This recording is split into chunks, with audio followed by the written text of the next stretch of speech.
नमस्कार, मैं राकेश आर सिंह और मैं लगातार अपने विचारों को अपने यूट्यूब चैनल के माध्यम से व्यक्त करता रहता हूँ।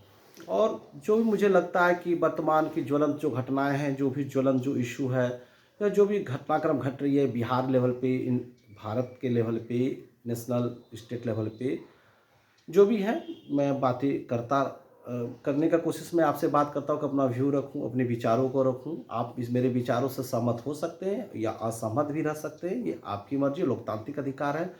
और डेमोक्रेसी में सबको अपनी बात रखने का अधिकार होनी चाहिए और सहमति असहमति के बीच में ही कहीं न कहीं रास्ता निकाला जाता है डेमोक्रेसी में। और इस डेमोक्रेसी और संविधान को मैं मानते हुए मैं अपने यूट्यूब चैनल पर मैं लगातार जो भी ज्वलंत मुद्दे हैं, जो घटनाक्रम है, उस पर मैं बातें रखूँगा, specially political, social, economical, educational, ये सारे टॉपिक पे।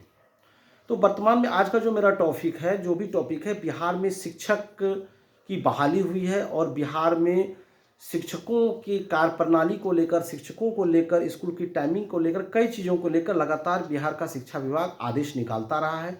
जब से बिहार में शिक्षकों की बहाली हुई है, तब से लगातार हमने देखा है कि बहाली होने के बाद, लगातार ज्वाइनिंग होने के बाद लगातार आदेश शिक्षा विभाग की आती रही है। मैं उस पर फोकस करूँगा, उस पर मैं बातें करूँगा। मेरे 3 बिंदु है जो इस वीडियो के माध्यम से मैं आपके समक्ष रखना चाहता हूँ कि बिहार में शिक्षकों की क्या परेशानी हो रही है नए-नए रोज़-रोज़ नए-नए आदेश आने के बाद, स्पेशली टाइमिंग को लेके। और दूसरी जो मैं बात करूँ, शैक्षणिक कार्य का स्वरूप क्या होता है, शैक्षणिक कार्य का स्वरूप क्या होता है, ये भी हमें समझने की ज़रूरत है। क्योंकि टाइमिंग और शिक्षा विभाग के द्वारा लगातार जो आदेश जिस प्रकार आ रहा है, जिस प्रकार सिर्फ शिक्षकों के लिए जो आदेश आ रहे हैं, तो ये चीज़ है कि शिक्षक का इम्पोर्टेंस क्या है, शिक्षक क्या है और शिक्षक किस प्रकार कार्य करते हैं और शैक्षणिक कार्य का स्वरूप क्या होना चाहिए, नेचर क्या होना चाहिए, जिसका हम साइकोलॉजिकली, मनोवैज्ञानिक दृष्टिकोण से, शैक्षणिक दृष्टिकोण से, सोशल दृष्टिकोण से, और इकोनॉमिकल, तीनों चारों दृष्टिकोण से हम इस पर प्रकाश डालेंगे। नेक्स्ट जो बात आ रही है शिक्षा की गुणवत्ता, क्योंकि जो सारी प्रक्रिया की जा रही है बिहार में, वो शिक्षा की गुणवत्ता बढ़ाने के लिए अगर की जा रही है, तो उस संदर्भ में हम बात करेंगे कि क्या वर्तमान में जो जितने नए नए आदेश आए हैं शिक्षा विभाग के, क्या उससे जो भी बिहार में आदेश आ रहे हैं, क्या उससे शिक्षा की गुणवत्ता बढ़ेगी निकट भविष्य में या फ्यूचर में, या आने वाले समय में शिक्षा की गुणवत्ता कितनी बढ़ेगी। तो इन 3 पॉइंट है कि शिक्षकों की क्या परेशानी है, शैक्षणिक कार्य का स्वरूप क्या होता है, और तीसरा पॉइंट की शिक्षा की गुणवत्ता। इन 3 पार्टों में मैं ये बताना चाह रहा हूँ कि वर्तमान में नए नए आदेशों से निश्चित रूप से शिक्षकों को परेशानियां हो रही हैं। लगभग जितने भी टाइमिंग को लेकर मैं बातें करता हूँ, तो टाइमिंग को लेकर जितने भी केवीएस स्कूल हैं या जो नवोदय स्कूल है, जो निजी स्कूल है, सारे अच्छे अच्छे संस्थान जो हैं एजुकेशन के, 1 to 5 के, 6 to 8 के, स्कूलिंग जो भी है, चाहे 9-10 के जो अच्छे अच्छे संस्थान है, वह 6 घंटे की पढ़ाई होती है, 6 घंटे की पढ़ाई होती है। अक्सर कई स्कूल में 8 बजे, कई स्कूल में 9 बजे क्लासेस शुरू होती है, 3 बजे, कहीं 1 बजे समाप्त होती है। तो मान लीजिए ड्यूरेशन 9 से 3 या 8 से 1 बजे के बीच समाप्त होती है।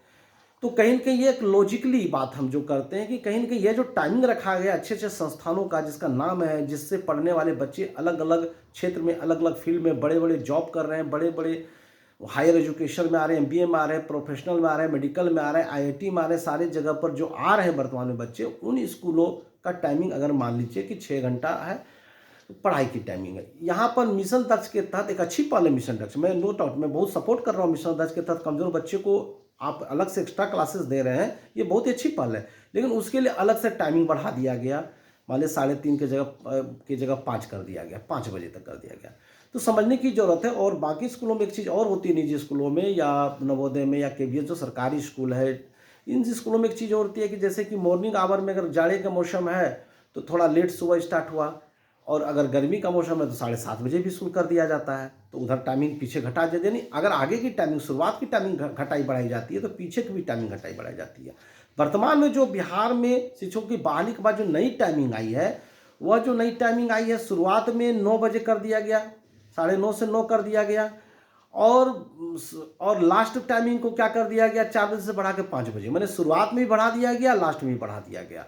तो निश्चित रूप से शिक्षकों की परेशानी हो रही है। शिक्षक अपनी बातों को नहीं रख पा रहे हैं, तमाम परेशानी के बावजूद भी शिक्षक स्कूल जा रहे हैं, अच्छे से पढ़ा रहे हैं और मन से मिशन दक्ष के कार्यक्रम में भी पढ़ा रहे हैं।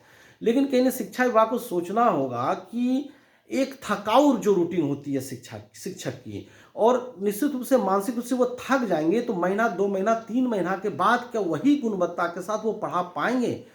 और शैक्षणिक कार्य का क्या स्वरूप होना चाहिए? शिक्षा जो होता है, एक शिक्षक के एक जॉब के रूप में सिर्फ देखने की जरूरत नहीं है। शिक्षक का जो जॉब है वो एक अलग स्वरूप लिए होता है, वो रचनात्मक जॉब होता है, जहाँ पर वो 1 to 5 से लेकर 9-10 तक के बच्चों के बीच एक नींव डालते हैं सामाजिक, आर्थिक, राजनीतिक, यानी कि सोशलाइजेशन, जो है राजनीतिकीकरण या आर्थिकीकरण, या जो भी बच्चे के अंदर में जो सामाजिक, आर्थिक, राजनीतिक से जो परिचय होता है, शिक्षा से जो परिचय होता है, नॉलेज से जो परिचय होता है, वो स्कूल में ही होता है 1 से लेकर 10 तक में। फिर 11-12 में उसकी बेस बनती है। तो ये जो बातें मैं कहना चाह रहा हूँ कि शैक्षणिक कार्य का जो स्वरूप होता है, शिक्षक को निश्चित रूप से मेरा जो स्पष्ट मानना है कि 6 घंटे की जो क्लास होती है वो ही ज़्यादा इंपॉर्टेंट है, वो महत्वपूर्ण है, वो ही रहने दिया जाना चाहिए। क्योंकि और मिशन दक्ष को भी 6 घंटे के अंदर ही शामिल किया जाना चाहिए, या वीकली कर दिया जाना चाहिए कि सप्ताह में 1 दिन उनको अलग से स्पेशल टाइम दिया जाएगा, या डेली 3, माने आपका 9 से अगर 3 टाइमिंग होता है एजुकेशन का, तो टाइमिंग स्कूल का, तो 3 बजे के पहले भी आप कर सकते हैं। 3 बजे के पहले 1.5 घंटे 1 घंटे का समय कमजोर बच्चों के लिए शिक्षक देंगे। तो क्योंकि शिक्षक अगर बेहतर गुणवत्ता आप चाहते हैं कि शिक्षकों में लगातार बेहतर गुणवत्ता है, उनकी क्वालिटी लगातार बढ़ते रहे, शिक्षकों को लगातार अपनी क्वालिटी बढ़ाने की जरूरत रहती है। अगर शिक्षक अपनी क्वालिटी को लगातार बढ़ाते रहेंगे, बेहतर करते रहेंगे, तो उसके लिए अध्ययन अध्यापन दोनों चाहिए। अध्यापन के साथ साथ, यानी पढ़ाने के साथ साथ खुद भी पढ़ना पड़ता है, और खुद भी नई नई चीज़ों को सीखना है, पढ़ना है। तो आप इनकी हैट्रिक शेड्यूल बना देंगे, तो निश्चित रूप से घर आकर वो दिन भर जो थक जाएंगे मानसिक रूप से, फिजिकली, शारीरिक रूप से, और शारीरिक रूप से तो जो हो, लेकिन मानसिक थकावट के बाद अगर सभी लोग खुद को देखें कि मानसिक थकावट के बाद 4 घंटा 5 घंटा 6 घंटा लगातार क्लास लेने के बाद आप जो है नए तरीके से फ्रेश नहीं हो पाते हैं, और जब घर आते हैं तो आप थके रहेंगे, फिर रात को खाना खाकर सो जाएंगे। और सुबह का रूटीन अर्ली होने की वजह से 8 बजे निकलना पड़ता है टीचरों को, और 5 बजे शाम होने के कारण 6 बजे 7 बजे आना पड़ता तक घर आते हैं। ठंडे का मौसम है, दिन छोटी होती है, और कहीं ना कहीं परेशानी टीचरों को हो रही है। अब सुबह समय पर नाश्ता नहीं करके डायरेक्ट कोई 12 बजे खा रहे हैं, तो कहीं ना कहीं आप सुबह जो निकलते हैं अर्ली मॉर्निंग, अगर बढ़िया से फ्रेश होकर बढ़िया से खाना खा कर न जाएंगे, तो 6 महीना 7 महीना 8 महीने के बाद हो सकता है कि उन्हें इस जीवन शैली, इस रूटीन की वजह से उन्हें कई बीमारियां भी हो जाए, डायबिटीज हो जाए, ब्लड प्रेशर हो जाए, कई तरह की बीमारियां। और पहले से जो जिनको ये चीज़ें हैं या किसी प्रकार की समस्याएं फिजिकली, तो उनकी समस्याएं बढ़ सकती है, क्योंकि टाइम टू टाइम सुबह का नाश्ता, दोपहर का खाना, सुबह का नाश्ता, खाना खाकर फिर लंच, फिर शाम का, ये जरूरी है एक जीवन के। प्रत्येक व्यक्ति में एनर्जी बना रहे, प्रत्येक व्यक्ति बेहतर तरीके से अपने कार्य को कर सके, इसके लिए जरूरी है, बहुत ही जरूरी है। मैंने जो अभी अनुभव किया आसपास या जहाँ भी अनुभव कर रहा हूँ, निश्चित रूप से सुबह हड़बड़ी में शिक्षक जाते हैं, शाम को आते हैं थक हार के, और उसके बाद उनको किसी कार्य के लायक नहीं रहते हैं और किसी काम के लायक नहीं रहते हैं। तो सब जगह जब 6 घंटा है, तो बिहार में क्यों 8 घंटे? बिहार में भी 6 घंटा करने की ज़रूरत है, ताकि शिक्षक घर पे आए, थोड़ा रेस्ट ले, फिर अपने उनके भी परिवार है, उनके भी लोग हैं, उनसे भी जुड़े हैं, उसके बाद प्रॉपर वे में सारा प्रक्रिया घर का करें। और सबसे बड़ी चीज़ है कि 1 घंटा 2 घंटा घर पे पढ़ने का भी समय निकालें, और वो निकालते भी हैं। अच्छे शिक्षक हमेशा पढ़ते रहते हैं, वो भी अच्छे शिक्षक हमेशा पढ़ते रहते हैं। जो भी अच्छे शिक्षक है, जो भी अच्छे पढ़ाना चाहते हैं, वो हमेशा कुछ न कुछ पढ़ते रहते हैं, और ये निश्चित रूप से बाधित होगा। तो ये आप किस प्रकार की सारी बदलाव जो आ रहे हैं, शिक्षकों की जो बहाली हो रही है, सारे जो नए आदेश आ रहे हैं, सब कुछ इसीलिए ना कि शिक्षा अच्छी हो, बच्चों में क्वालिटी बेस्ड एजुकेशन जाए, बच्चों की शिक्षा में गुणवत्ता बढ़े। तो मेरा कहना है कि इस टाइमिंग से सबसे बड़ा जो प्रयास, जो असर पड़ेगा, शिक्षा की गुणवत्ता पर असर पड़ेगा निकट भविष्य में, मेरे ख्याल से। और बच्चे जो आते हैं सरकारी स्कूल में, निश्चित रूप से मैं मानता हूँ कि ओबीसी, एसटी, एससी, जो पिछड़े तबके के, गरीब तबके के बच्चे ज़्यादा आते हैं, तो उन बच्चों को भी उन बच्चे आते हैं तो उनको अच्छी शिक्षा मिले, क्वालिटी बेस्ड शिक्षा मिले। इसलिए शिक्षकों के अंदर एनर्जी बने रहना बहुत जरूरी है। तीसरी बात कि शिक्षक का सम्मान, अभी मैं देख रहा हूँ जिस प्रकार आपाधापी हो रही है, शिक्षकों के सम्मान पर कहीं न कहीं असर पड़ा है। शिक्षकों को एक अलग दृष्टि से लोग देख रहे हैं, इस प्रकार से हर आदेश में जोड़ा जा रहा है। वेतन कट जाएगा, निलंबित की बात, वेतन की बात, एक एक अलग तरह की जो बातें होती है, कहीं न कहीं जॉब इनसिक्योरिटी पैदा करती है शिक्षकों के अंदर।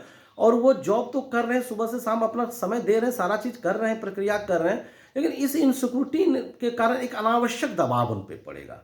अनावश्यक दबाव क्या करेगा, फिर शिक्षा की गुणवत्ता को घटाएगा और वो बच्चे प्रभावित होंगे जो टारगेटेड बच्चे हैं, जो वंचित बच्चे हैं, जो कि निचले तबके के बच्चे हैं, जो कि गरीब या किसी कारण से निजी स्कूल, अच्छे संस्थानों में वो नहीं जा पा रहे हैं। अभी ये सच्चाई से कोई इनकार नहीं कर सकता कि सरकारी स्कूल में कहीं न कहीं निम्न मध्यम वर्ग और निचले तबके के बच्चे आर्थिक रूप से जो है स्तर से वही बच्चे ज़्यादातर आ रहे हैं। इस बात से कोई इनकार नहीं कर सकता। ये शर्तिया आप जाके सर्वे कर ले, ज़्यादातर वही बच्चे, कुछ बच्चे अच्छे घर, अमीर घर के बच्चे आते हो, मैं इसे इनकार नहीं करता हूँ, लेकिन ज़्यादातर बच्चों की संख्या वही है।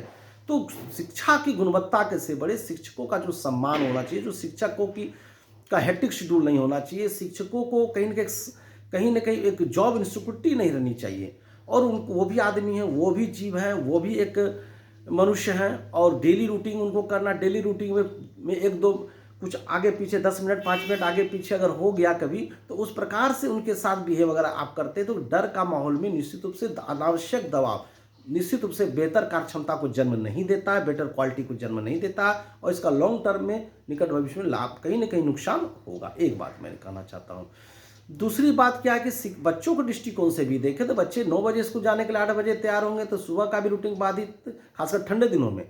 आप देखिए कुहासे के दिन है, शाम को भी कुहासा हो जाता है, बहुत जगह अंधेरे हो जाती है और बच्चे जब 3 साढ़े 3 बजे घर जाते हैं और कमज़ोर बच्चे को जो आप अलग से 5 बच्चे वो इंगेज हो जाते हैं, तो घर 6 बजे जाएंगे तो वो खेलेंगे कम, कूदेंगे कम, क्योंकि पढ़ाई के साथ साथ उनका फिजिकली स्वस्थ रहना बहुत ही जरूरी है।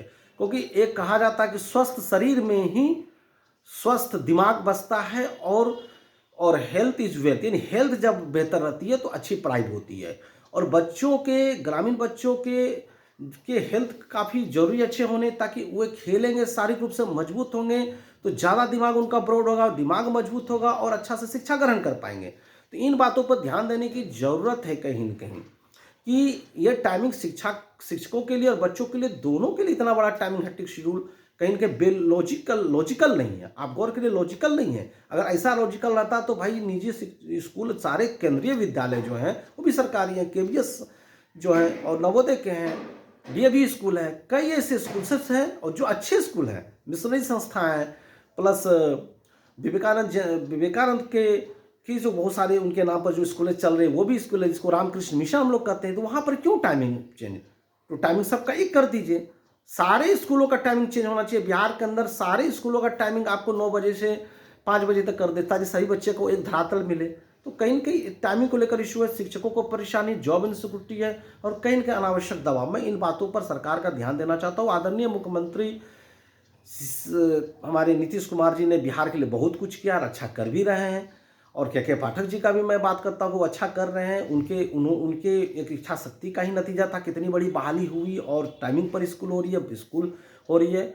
और ये जो एक नैरेटिव बनाया गया कि शिक्षक स्कूल में आते हैं, मैं इस नैरेटिव पर भरोसा नहीं करता हूँ। ये कहीं न कहीं एक नैरेटिव बनाया गया है, वो सोशल मीडिया और ये जो आज के डेट में मैंने बहुत सारे यूट्यूबर मीडिया कहीं न कहीं एक चला गया नैरेटिव। लेकिन शिक्षक टाइम पर जाते थे, टाइम पर ही आते थे। कुछ 10% शिक्षकों के चलते सारे शिक्षकों की जमात को बदनाम न करें। मैं मीडिया बंधुओं से भी आग्रह करूंगा कि 5% 10% शिक्षकों के चलते सारे शिक्षकों को बदनाम न करें। सब टाइम पर जाते थे, क्लास लेते थे, क्लास लेकर ही आते थे। और 5-10% अगर मान लीजिए कहीं पर जल्दीबाजी में स्कूल छोड़कर बीच में आ जाते थे, तो उसके लिए भी सिस्टम व्यवस्था ही दोषी थी। और सिस्टम व्यवस्था ठीक हुई तो वो लोग भी टाइम पर आ रहे हैं, कहीं कोई बात नहीं है। तो हर बात पे शिक्षकों को, उसके बाद एक चीज़ और, फेल बच्चे होंगे तो शिक्षकों को दंड, बच्चे पास नहीं होंगे, फेल बच्चे होंगे शिक्षकों को दंड, पास नहीं होंगे शिक्षकों को दंड, स्कूल बच्चे नहीं आएंगे तो शिक्षकों को दंड, 75% उपस्थिति नहीं आएंगे तो हेडमास्टर से शोकआउट। तो कहीं के हर चीज़ में आप शिक्षकों को दंड देंगे। अगर बच्चे पहले जैसे होते थे कि बच्चे पढ़ते नहीं थे, बच्चे स्कूल नहीं आते थे, बच्चे कर फेल होते थे तो बच्चे को समझाया जाता था, बच्चे बदमाशी करते थे तो उसे डांटा जाता था, अच्छे से पढ़ाई नहीं करते तो उन्हें थोड़ी कड़ाई भी बरती जाती थी, वो चीज़ तो गायब। हर चीज़ में आप शिक्षकों को दंड देंगे और बच्चे को, तो शिक्षकों पर एक्स्ट्रा प्रेशर। दूसरी बात कि जितने भी कार्य होते हैं, चुनाव के कार्य हैं, या जितने भी सरकार के बहुत सारे कार्य हैं, मिड डे मील योजना है, बहुत सारे कार्य, उसमें शिक्षकों को इन्वॉल्व कर दिया जाता है। तो इस पर मैं अगला वीडियो आऊँगा कि शिक्षकों को अन्य कार्य पर इन्वॉल्व ना करें। और अब शिक्षक जैसे स्कूल का निर्माण कार्य है, उसमें भी हेडमास्टर को इन्वॉल्व कर दिया जाता है, मिड डे प्रोग्राम में इन्वॉल्व कर दिया जाता है। तो इन सारी चीज़ों पर मैं बातें करूँगा और अपनी राय रखने की कोशिश करूँगा। वर्तमान में मेरी यही कोशिश है कि ये टाइमिंग और शिक्षकों की परेशानी कम हो, यह इस पर भी सरकार ध्यान दे, इस पर भी शिक्षा विभाग ध्यान दे। चलिए, मेरी बातें आप तक पहुँचेंगी और हो सकता है कि आपको अच्छा लगे और आप मेरे यूट्यूब चैनल इस चैनल से जुड़कर और कहीं न कहीं अब हम लोग बातें करते रहेंगे, साझा करते रहेंगे। और जिस भी मुद्दे पर आपको बात करना रहेगा मुझसे, या बात करना चाहते हैं कि मैं बातें आपकी करूं, आपकी बातों को उठाऊं, आर्टिकल 19 के तहत मैं बातें उठा रहा हूं, और इसके लिए आप अपने कमेंट बॉक्स में अपनी बातों को रख सकते हैं। मैं हर वीडियो में बातें उठाऊंगा और अलग अलग इश्यूज़ पे भी बातें आएंगी। नेशनल शिक्षक के अलावे भी नेशनल, इंटरनेशनल्स जो भी है, सारी चीज़ें इस पर हम बातें करेंगे। चलिए, बहुत बहुत धन्यवाद।